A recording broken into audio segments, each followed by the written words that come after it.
My name is Lubov. I'm currently a third year at product design at Bangor University. I'd like to specialise in branding, design and marketing as well. My placement is at a company called Royal Flush Marketing. They do branding, storytelling and creating marketing assets for brands to get more customers and a wider spread of audience essentially. Right now, I'm currently doing graphical work and creating branding assets for the company itself, as well as their projects and their brief. So it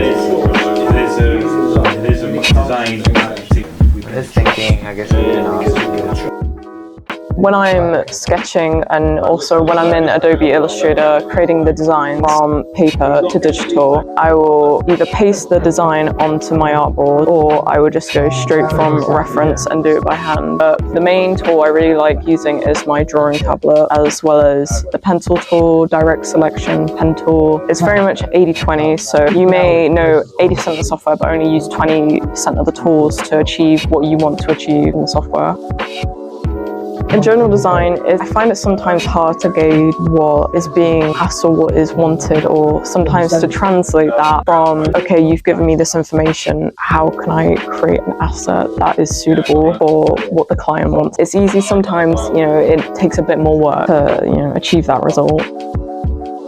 Communication is a very big thing and a very important thing you need, because if you don't understand what your client's asking of you, you can't create something that they want, or you can't create their vision to life, essentially. In terms of being creative, it helps, yeah, it does help quite a bit. But, anybody can design, anybody can essentially break things apart, understand it, put it together and create a solution.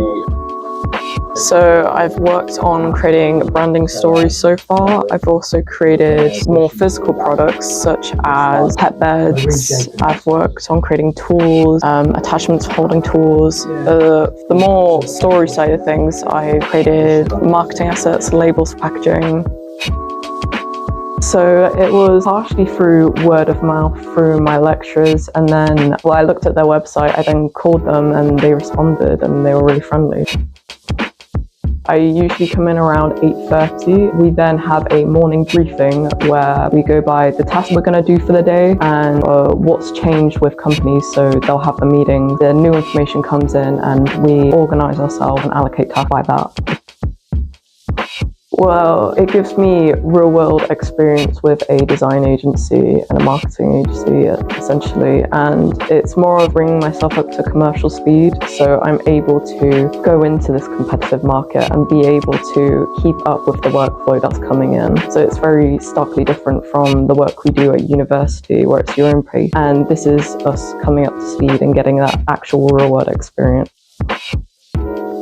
It's very work heavy, but I think it makes up for that with the fact you're actually talking to people in your course, you're making friends, we all talk to each other, we all share ideas, and we're all sort of on this journey together. And you make friends outside the course as well, through societies, through, just going through your daily life. So everyone's really friendly. I rate it top notch. I've always liked creating things. I really like, the process of you're discussing this problem, you're showing empathy to the people you're discussing to, and you're understanding their struggles, and then you're with this journey with them from start to finish to help them out, essentially. Bangor University, a pretty cool little place, pretty cool little place.